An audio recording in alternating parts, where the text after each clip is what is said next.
Ahora, ¿vos sentís que nuestra cultura actual en Occidente favorecen a tipos como vos, o más bien lo contrario, y de repente te sentís continuamente una suerte de outsider, más allá que hayas encontrado un poco tu mundo en Berlín finalmente? Sí, no, tengo un amigo que dice, tengo un amigo muy, muy querido que me dice que yo soy como un hijo único, que no soy hijo único, pero me dice que yo soy un hijo único, que yo básicamente lo que hago es inventarme jueguitos para entretenerme a mí mismo, ¿no? Entonces, o sea, avioncitos y piano y qué sé yo, que eso es lo que hago. Yo te digo, realmente no me siento un outsider, no me siento de ningún modo, ni, digamos, no me siento que haya nada particular, ni nada particularmente sofisticado en cuanto a mi forma de acercarme a las cosas que me gustan. Lo que yo creo es que tengo una lealtad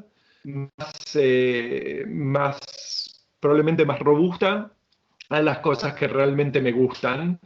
Y por otro lado, me permito menos que mucha de la gente que tengo alrededor en ofrecerme excusas para no hacerlo. No quiere decir que no me las ofrezca, o sea, tengo un avión a radio control sentado acá que reconstruí hace 3 semanas, que estoy hace 3 o 4 semanas prometiéndome que voy a ir a volar y que no lo hice. Tengo una canción por terminar, o sea que sufro de todas las cosas que sufre obviamente todo el mundo. Tengo igual una relación un poco más obsesiva, creo, con el terminar las cosas. Yo creo que esto es algo que para mí es una cosa que yo reconozco mucho en Argentina, es una de las cosas que para mí son de las más difíciles del espacio cultural porteño, no sé si el argentino, el porteño, que es ser un país, básicamente ser una ciudad con nada más que orientación de futuro. Todo se hace el martes. Cuando viene el plomero el martes, cuando lo haces el martes, lo dejamos para el martes, y no sabemos de qué martes estamos hablando y pasan los martes y el martes no se hizo, pero es un martes por delante de alguna manera. Yo siempre sentí que lo más importante que podía hacer era, si iba a fallar, por lo menos iba realmente a fallar de forma completa. Iba a terminar el proyecto y una vez con el proyecto terminado iba a poder decir, ok, esto es lo que haría diferente si lo vuelvo a hacer o definitivamente este es un proceso al que no me puedo someter de vuelta porque me resulta intolerable. Pero yo creo que eso es algo que es esencial. O sea, si uno dice voy a aprender flauta, dice la flauta, o sea, necesito 90 días de flauta, tiene que ser 90 días de flauta todos los días, 20 minutos, aunque se te caigan básicamente las orejas y tengas que arrastrarlas mal por el piso. ¿Y cómo definirías vos? Porque uno, digamos, Perdón, una cosa, te quería decir, yo no creo, digamos, no creo que la situación actual, obviamente depende en el contexto que uno viva, pero yo no creo que el mundo actual o la situación actual no favorezca posiciones como la mía o actitudes como la mía o gente que tiene básicamente muchos intereses. Creo que lo que la gente tiende a no reconocer en su sufrimiento, o sea, cuando el sufrimiento es real, cuando uno tiene, digamos, realmente tiene una depresión diagnosticada o cuando realmente uno no tiene para comer o no tiene para darle de comer al hijo, definitivamente es una situación en la que la diversidad de intereses es irrelevante, porque ahí uno creo que claramente, digamos, uno tiene un solo fin y un fin solo, y eso es lo que ocupa todo el horizonte. Y yo he estado en situaciones de no tener para comer, entonces sé de qué estoy hablando.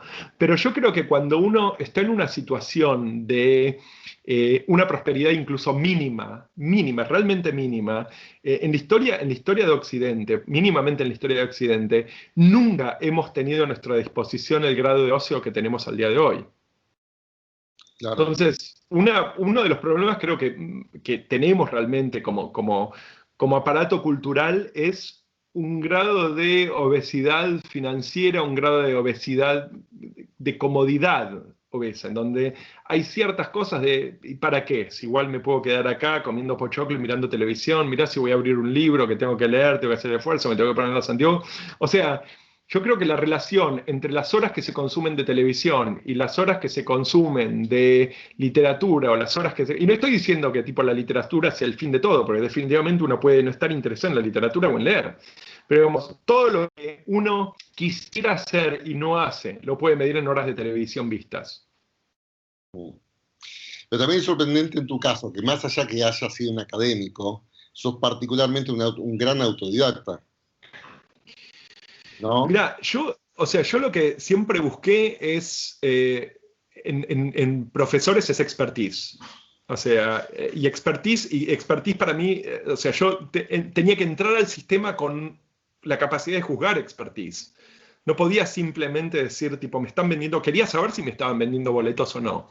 En filosofía eso fue extremadamente difícil, porque el problema con la filosofía es que realmente es un proyecto que en muchos aspectos es onanístico y que está perfectamente dado al total divague. O sea, yo todavía al día de hoy, digamos, porque sigo en contacto con el sistema, sigo escuchando gente que específicamente no tiene ni la más remota idea de lo que habla y está dando clases en universidades y está dando cátedra, etcétera, etcétera. Y digamos, estas son cosas que podés medir muchas veces con preguntas simples. Digamos, a mí me gustaba explicar un poco esto en términos de medios de comunicación, que es en lo que estoy, ¿no? En medios de noticias, donde vos decís, si vos estuvieses en una situación donde contratás a un profesor de matemática para ayudar a tu hijo y el tipo viene y te dice, todo bien, pero no sé demasiado de matemática, a esa persona la echás, seguís pagando. Y mucho menos le pones a su cuidado el futuro intelectual o la capacidad. Cuando vos estás en un sistema de noticias y vos estás haciendo una presentación de cosas sobre las que efectivamente no sabés y las estás haciendo de forma falsa, esto también es defraudar al público. Yo creo que cuando vos entrás al sistema académico y te encontrás con gente dentro de física, si vos estás tomando clases de física cuántica y hay gente que sabe lo que es una molécula y hay gente que no, esta distinción es muy clara. Es muy clara. El problema es que uno tiene que tener los instrumentos para poder determinar esto. En filosofía es mucho más difícil. Es mucho más difícil determinarlo, mucho más como estudiante. Yo creo que cuando vos llegás realmente al punto en el que estás interesado no solamente en el proceso académico, no solamente en la divulgación, pero empezás a ver con más claridad cuáles son los fines que tenés. Por eso al principio de la conversación hablaba del fin. Queda mucho más claro, digamos, queda mucho más claro qué quiere decir aptitud y qué no lo es. En el sentido de que si vos venís a mí para que yo te enseñe a hacer pan, hago mucho pan hasta que deje de comer gluten y así se terminó mi vida de panadería, pero digamos, si vos venís a mí a que te enseñe a hacer pan y después de pasar 1 hora y media conmigo, yo lo que produzco es algo que no tiene absolutamente ninguna relación con el pan, está totalmente claro que no tengo la capacidad básicamente de presentarte esto. Me es irrelevante si vos sos el más famoso de todos los teóricos del pan. Sí.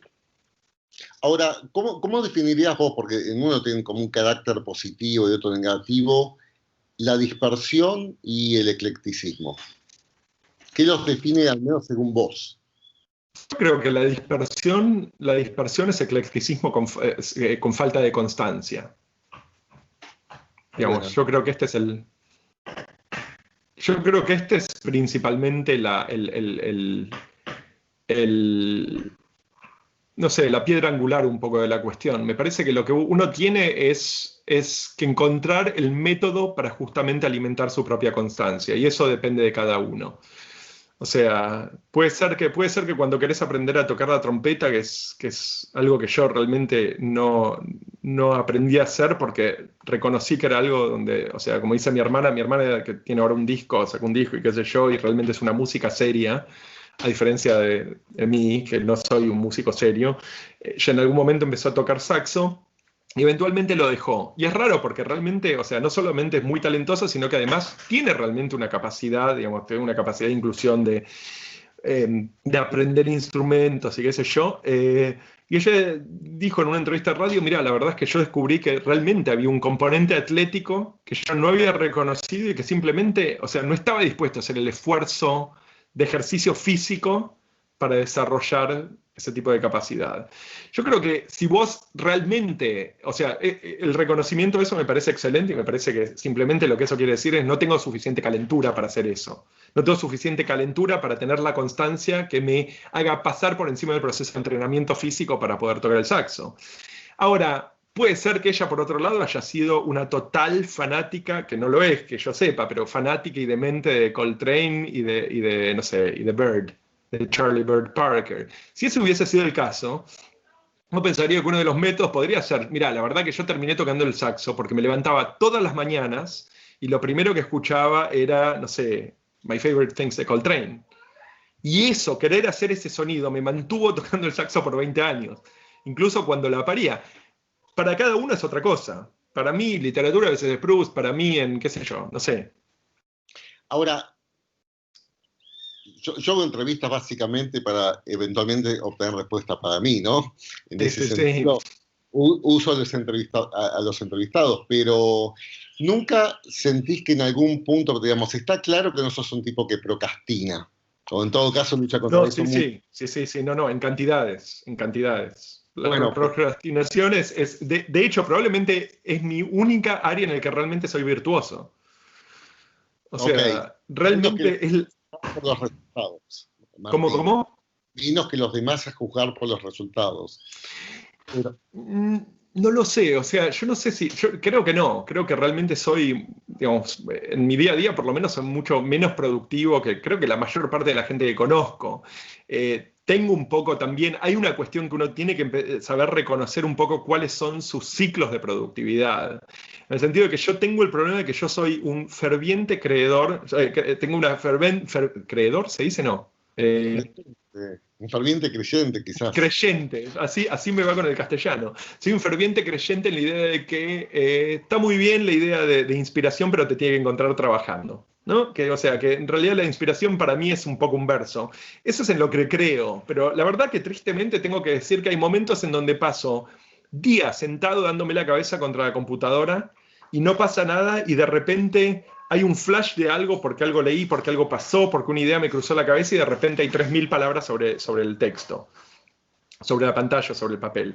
Yo esto lo reconozco y yo creo que esto es algo que también uno tiene que aprender a reconocer. Yo reconozco, por ejemplo, algo que no sabía. Por muchos años yo trataba de leer de noche. O sea, y era la experiencia esta de haber pasado 4 páginas y no tener ni la más remota idea de lo que había leído. Claro. ¿Y qué me pasó? Una mañana, hace más o menos 3, 4 años, me desperté a las 5. No sé por qué me desperté a las 5 acá en Berlín, a mitad del verano, amanece más o menos a las 3:30. A las 5 ya había mucha luz, entonces me desperté, qué sé yo, estaba muy despierto, me hice café y me senté y abrí en ese momento, no me acuerdo, Dickens estaba leyendo en ese momento, o Gulliver me parece, estaba leyendo Gulliver. Y lo que encontré fue un grado de claridad mental y absorción de las ideas que yo no conocía hasta ese día. Entonces, de repente, lo que empezó a ocurrir es que yo empecé a leer, y es lo que hago hasta el día de hoy, leo a las 5 de la mañana. Entre las 5 y las 6 de la mañana son las horas en las que yo me levanto y leo por 1 hora y media, 2 horas. Eso es algo que uno tiene que reconocer. Con la procrastinación yo creo que uno tiene que ser muy cuidadoso, porque en general usamos la palabra de forma muy negativa. Y yo creo que definitivamente ese es el espacio que no es espacio muerto. Ese es el espacio donde uno no lo ve, pero las cosas se están cocinando. Y yo creo que ese es uno de los grandes temores que yo tengo con los teléfonos celulares y que yo tengo con esta sobrecarga de información constante. Hemos abandonado prácticamente, hemos claudicado al aburrimiento y al momento de silencio no productivo, que yo creo que es el que tiene la apariencia de ser no productivo, pero que definitivamente es donde muchas de estas cosas se están conjurando. Y yo creo que en ese sentido, no sé, hay días en donde yo estoy sentado y realmente no pasa nada. Y te puedo decir que a pesar de todo lo que te estoy diciendo, lo sufro, porque, o sea, honestamente, a mí un poco la productividad me es terapéutica. Entonces ayer fue 1 de enero y yo quería asegurarme que el 1 de enero ciertas cosas al final del día hubiesen pasado. Digamos, es así la sensación de que hice algo, pero no es haber dejado una huella para generaciones futuras, no, es simplemente la sensación de que algo hice por mí mismo, o que un placer encontré, y nada, leí un pedazo de Virgilio, escribí 3 párrafos que necesitaba para una monografía que estoy trabajando sobre totalitarismo digital, y básicamente ahí el día más o menos se terminó. Pero digamos, eso para mí de alguna forma fue lo que yo antes te decía de escribir el versículo, ¿no? Entonces, creo que esas también son cosas con las que uno tiene que aprender de alguna manera a lidiar, hay que negociarlas. Hay un autor que acabo de leer, quizás te interese, un americano muy interesante en la lista de los bestsellers del New York Times, que es Robin Sharma, y él habla justamente del club de las 5 de la mañana, que para hacer ciertas cosas es a las 5 de la mañana y también tiene que ver con ciertos horarios de los monjes, y él de eso lo llevó una conducta y una disciplina para Y después sí que te envío el Mira, link. yo te puedo decir con total honestidad, y soy un ateo anti-New Age, no creyente, que no tiene absolutamente, o sea, no tengo absolutamente ningún grado de tolerancia para, básicamente, discusiones astrales, o como lo llamaba Frank Zappa, como es, desechos astrales, ¿no? Desechos cósmicos. No tengo ninguna paciencia para los desechos cósmicos. Te puedo decir que las 5 de la mañana es una hora mágica. Hay algo que pasa. Es mágico. Yo digamos, no tengo. Yo creo que hay una cantidad de explicaciones. De hecho, cuando uno va a hacerse cierto tipo ¿cómo es? De análisis, normalmente te piden. Hay ciertos medidores que vos ves a la mañana después de que el cuerpo básicamente durmió en las horas inmediatas. Pero yo creo que hay algo también que tiene que ver con las primeras horas de luz o estar parado antes del comienzo del día. Hay un cierto tipo de claridad que yo realmente no viví en ningún otro contexto. Digamos, realmente es claridad mental. Yo quise llevarlo a cabo, pero me cuesta con Argentina porque se cena más tarde y demás, entonces lo intenté. Pero es cierto que cuando lo logro, si no lo llevo a las 7 de la mañana, que es distinta la sensación. Y realmente el Sí. cerebro... No es. Sí, no es las 7 de la mañana, yo creo que definitivamente son las 5 de la mañana, y las 5 de la mañana es el punto culminante, o sea, yo creo que hay que probarlo. El problema es que para estar en pie a las 5 de la mañana, tenéis que realmente estar durmiendo a las 10 de la noche. Como yo creo que esos realmente son ese es el ciclo perfecto, ¿no? Él lo plantea, o sea, necesitas dormir, no te están diciendo... No, absolutamente te deje dormir. La forma más fácil, digamos, nosotros en este momento nos es un poco más difícil porque tenemos un nene muy chiquitito, con lo cual, digamos, hay interrupciones, y cuando hay interrupciones en el sueño a mitad de la noche, las cosas se complican. Pero en general el secreto es 1 o 2 noches de total sufrimiento, dormiste 3 horas, y en la tercera noche, que es un poco lo que la gente hace cuando viaja muchas distancias, que es no dormir y recién dormir, ¿no? La siguiente noche, a las 10 de la noche, irse a la cama para poder recuperar básicamente el ritmo del día. Porque es un poco eso, digamos, te vas a dormir a las 9 de la noche, a las 10 de la noche estás totalmente dormido y realmente empezás a las 5 de la mañana y lo mantenés. Todo lo que puedo hacer es simplemente recomendar la prueba, digamos, y obviamente después mantenerlo por 90 días, como decía antes. Sí. Ahí justo se había frizado un momento la imagen. Y volviendo un poco a vos, ¿cuál es el motor que vos sentís en vos para hacer tanto? Puede ser un gran sentido que uno se arma, se construye como un gran relato y quiero hacer esto, o también hay una noción de absurdo. Porque en algún punto también, digamos, Sí. la admiración que te acabo de confesar hacia vos, pero eso a mí no me inhibe de repente, por momentos, también lo digo respecto de mí u otros, decir, qué absurdo, ¿y para qué? Mira, dos cosas. O sea, la primera es, mi viejo decía que de chico venía de una familia que eran industriales, productivos, o sea, las cosas se medían por el material que estaba sobre la mesa o estaba en venta, básicamente, que habían metales que habían doblado y que habían transformado en objetos que eran... Entonces, la idea de la construcción o la producción de cosas que eran de alguna manera conceptuales o disfrutables, era algo como que de alguna manera estaba mal visto. Y mi viejo, obviamente teniendo reacción adolescente, decidió que él iba a ser escritor. En algún momento no fue escritor, volvió a ser industrial, hizo un poco la vida de sus padres.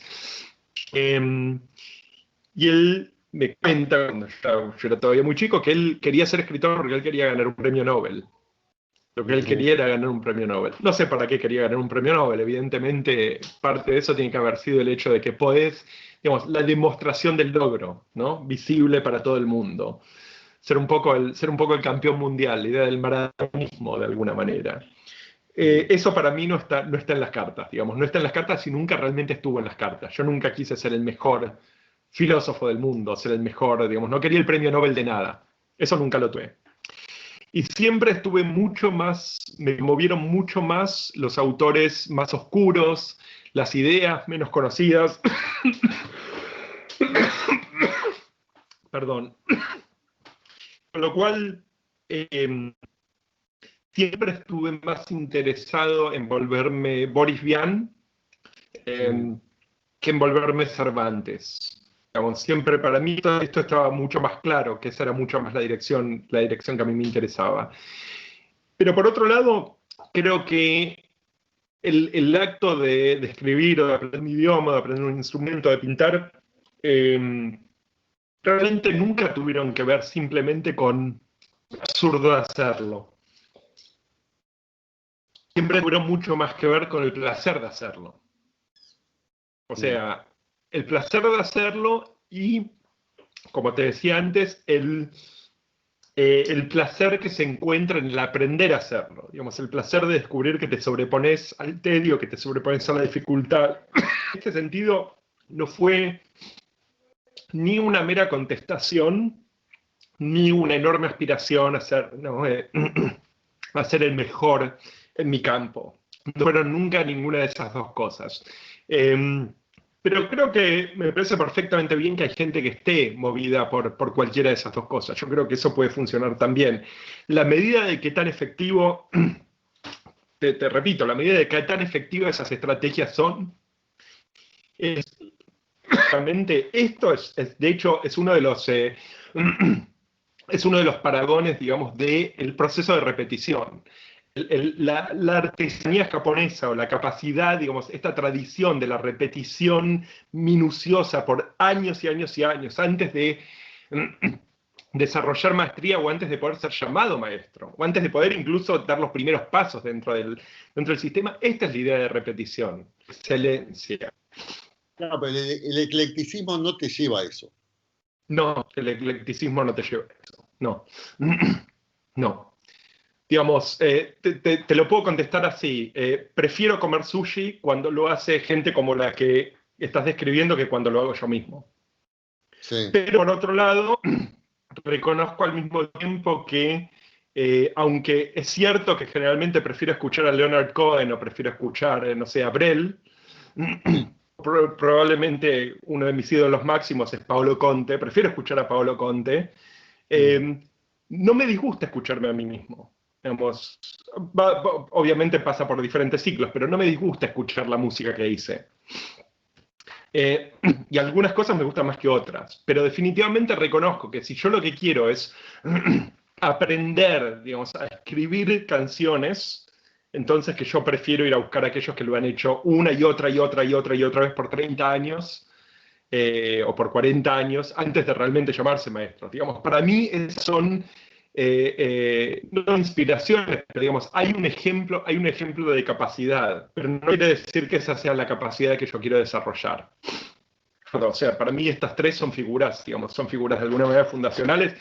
Lo que me parece notable de Leonard Cohen particularmente es que un poco la tradición esta serratiana, digamos, por llamarla de alguna manera, que en realidad es medio estúpido llamarlo así, porque obviamente gente como Brassens sobre él son anteriores y un poco fundan el proceso ese, porque después gente como Paolo Conte, de Gregori, digamos, de André, no sé si lo conocés, pero un italiano, de André escribe siguiendo a Brassens, que Brassens es un poco su pero es muy difícil encontrar gente que escriba como estos tipos, digamos, en esta tradición europea, que después la tradición latinoamericana es fuerte, que escriban como escribía Brel, o como escribe todavía Conte, y de repente aparecen tipos como Leonard Cohen, en donde tenés algunas de las frases más hermosas escritas en el idioma inglés durante probablemente los últimos 50 años, quizás estoy exagerando un poco, pero realmente, digamos, en la cultura popular y en la música popular son cosas que no se encuentran. Yo, eso sí, digamos, aspiro a ese momento de belleza, pero yo no aspiro a no aspiro a ser Leonard Cohen. Yo aspiro simplemente a una frase en algún lugar de alguna de mis canciones. Entiendo. Yo creo que es una cuestión de...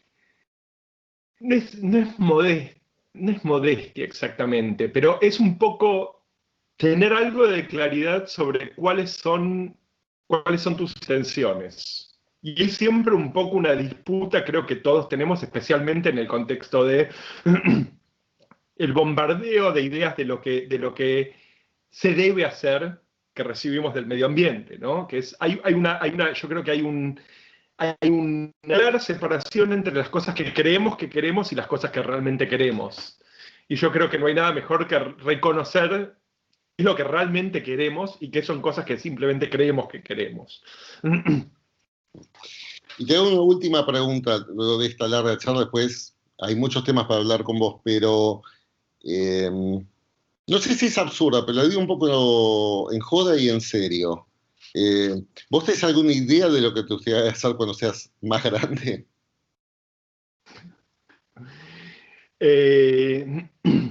No, yo creo que no. Yo creo que no tengo una idea de lo que quiero hacer cuando sea más grande, pero tengo, digamos, pero tengo sentada sobre la mesa un menú. Tengo sentada sobre la mesa un menú de cosas para la semana que viene, para el mes que viene, para el año que viene por ahí y un poco más largo plazo también. Digamos, amo la jardinería profundamente, la he descubierto en los últimos años y, digamos, produzco en mi balcón, o sea, comemos una gran parte del verano de lo que se produce en el balcón, y es algo que quisiera hacer más y quisiera hacer mejor. Pero no mejor abstractamente. Por ejemplo, quisiera encontrar una forma más efectiva de saber cómo preservar plantas de tomate o cómo producir, digamos, cómo polinizar cierto tipo de zucchini. Digamos, no es abstracto, no quiero ser mejor jardinero. Quiero mejores tomates o quiero un tomate que tenga más sabor en una dirección. Me gustan mucho los burros.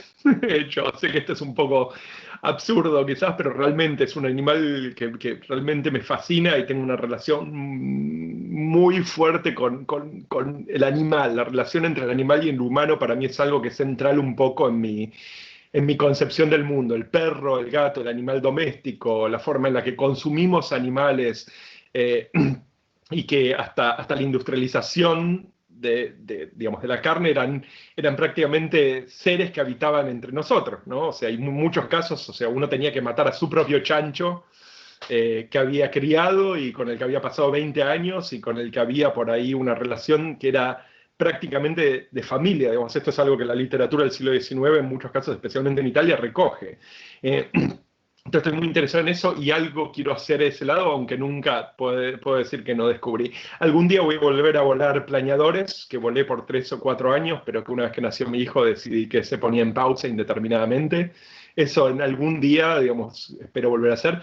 Pero no hay algo que quiera ser. Hay un montón de cosas que quiero hacer. Eso sí, hay un montón de cosas que quiero hacer, pero no hay nada que quiera hacer.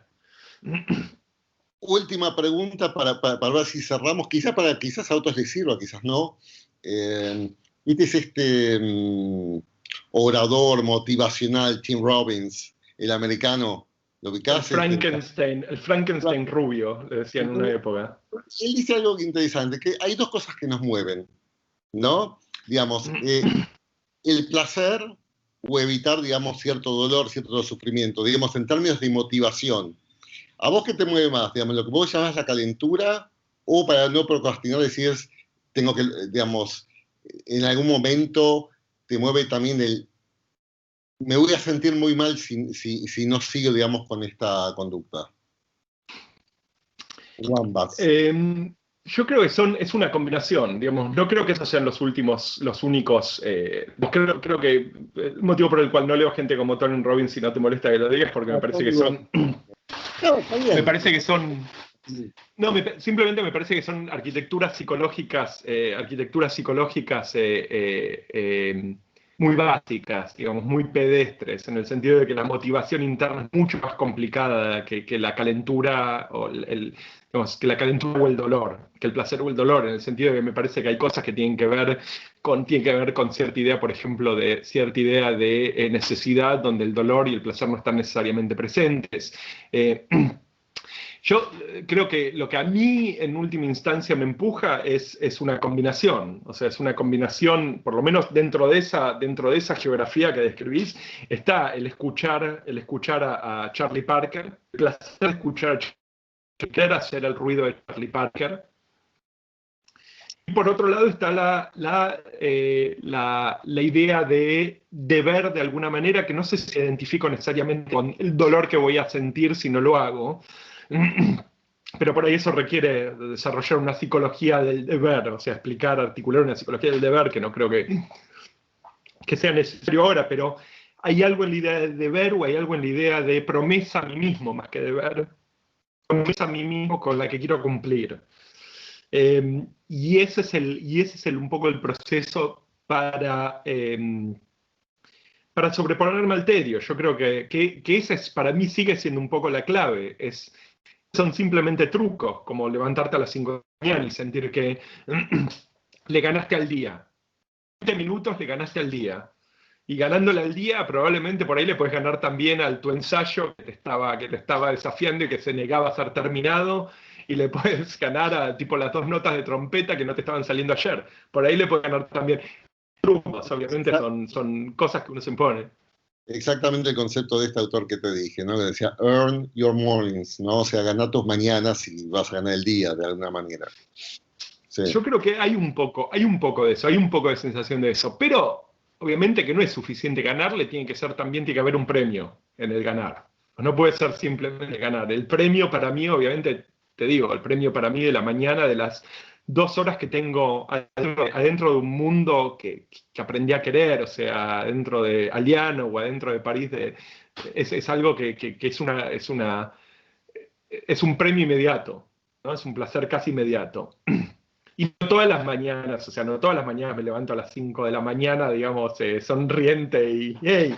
Vamos, no, o sea, muchas veces son las 5 de la mañana y digo, está calentita la cama, está oscuro afuera, ¿viste? No tengo nada de ganas. Pero, o sea, obviamente ese es el. Yo creo que si hay algo que, lo cual para mí vale la pena enfatizar, es el hecho de que yo creo que olvídate de las victorias, pero creo que definitivamente las derrotas no son derrotas napoleónicas. Las derrotas están hechas del momento en el que la cama te dice, estoy calentita y tenés el acolchado, y vos decís, ok, esa derrota, que es una derrota que a las 9:30 de la mañana te la vas a haber olvidado completamente. Nadie la va a recordar en la historia del mundo. Vale la pena leer El Príncipe de Muerte en Venecia, donde el personaje principal, el autor, dice que odiaba a la gente que decía que su gran obra había sido construida con talento. Dice, acá no había talento, yo me levantaba a las 4 de la mañana, me tiraba agua fría sobre el pecho desnudo y me sentaba a escribir, ¿no? Yo creo que esas victorias de las que nadie va a hablar, que después van a ser conocidas como el gran talento del autor, están bastante bien porque en última instancia cuando vos reconoces el placer de haber terminado de leer ese libro o el placer de haber estado en París en 1907 dentro de la obra de Proust, va a ser suficiente para mostrarte qué tan importantes fueron todas esas victorias. Sí. Y esas son, yo creo que esa es un poco la idea esta de que Dios y el diablo están en los detalles, ¿no? En las cosas mínimas.